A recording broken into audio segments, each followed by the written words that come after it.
Nous sommes le 24 août 1944. Cannes est libérée. En ce jour se trouve justifié l'engagement des patriotes, le courage des combattants, maquisards, ceux de la France libre et ceux de l'intérieur, les sacrifices des résistants qui n'ont pas survécu à l'occupation. Aucune souffrance n'a été vaine. Toutes ont contribué à cette heure décisive et à la victoire qui sera scellée le 8 mai 1945. Il est près de 17h lorsque les Alliés entrent dans le centre-ville, en provenance de la Boca. Ils traversent la rue d'Antibes, remontent le boulevard Carnot. La foule des Cannois se déverse dans les rues et acclame ses libérateurs. Les drapeaux tricolores fleurissent aux fenêtres. Ici, comme ailleurs, on s'autorise enfin la légèreté au contact des soldats américains. L'ennemi est refoulé. Malgré les rumeurs de la journée d'un éventuel retour sur Cannes, il est bel et bien chassé. Il ne reviendra plus.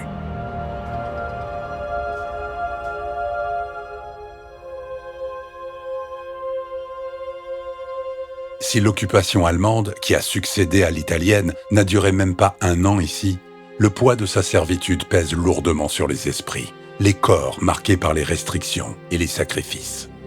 Le soulagement est à la hauteur des souffrances endurées. En témoignent les stigmates des bombardements et explosions intensifiées après le débarquement.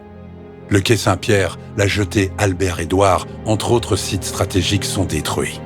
Dans sa déroute, l'occupant envisage le même sort au pont Carnot, la Croisette et la rue d'Antibes qui avaient été minés, ou encore l'hôtel de ville et différents bâtiments publics. Il y renoncera à temps et choisira la fuite vers l'Est. Ange-Marie Miniconi, figure de la résistance locale, qui a depuis donné son nom à une école cannoise, s'était chargé la veille de dissuader le colonel allemand et de négocier la retraite de ses troupes.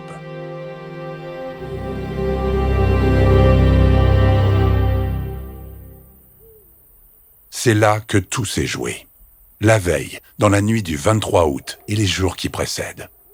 La résistance cannoise, les hommes du FTP, Francs-Tireurs Patriotes, et du MUR, mouvement uni de la résistance, dirigé par Stéphane Vahagnan, cannois depuis 2 ans seulement, coordonnent leurs actions pour faciliter l'accès des Alliés depuis le Trias. Ils prennent le contrôle des points vitaux. Eau, gaz, électricité, postes, trains, postes de police, protègent les dépôts de vivres et d'essence, perquisitionnent les locaux ayant servi à l'occupant et à la collaboration et arrêtent ou tuent les agents de l'ennemi qui seraient restés en ville. Sous le mot de passe Tchad se mettent en place les conditions de la libération. Cette nuit du 23 août, un autre événement va marquer l'histoire locale. L'ultime bravoure du groupe Tonnerre Bergia qui sera décimé en plein héroïsme à quelques heures de l'aboutissement de tous leurs efforts, dont le témoignage est venu jusqu'à nous par l'unique survivant Marius Mascarello, aujourd'hui disparu. Il faut l'écouter dans cette série de récits liés à la libération. Elle en constitue l'une des heures les plus solennelles et tragiques.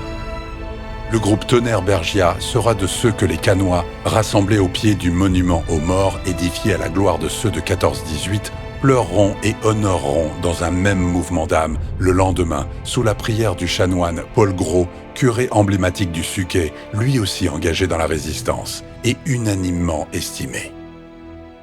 6 jours plus tard, la première réunion du comité de libération de Cannes se tient sous la présidence du docteur Raymond Picaud, le 30 août à 18h.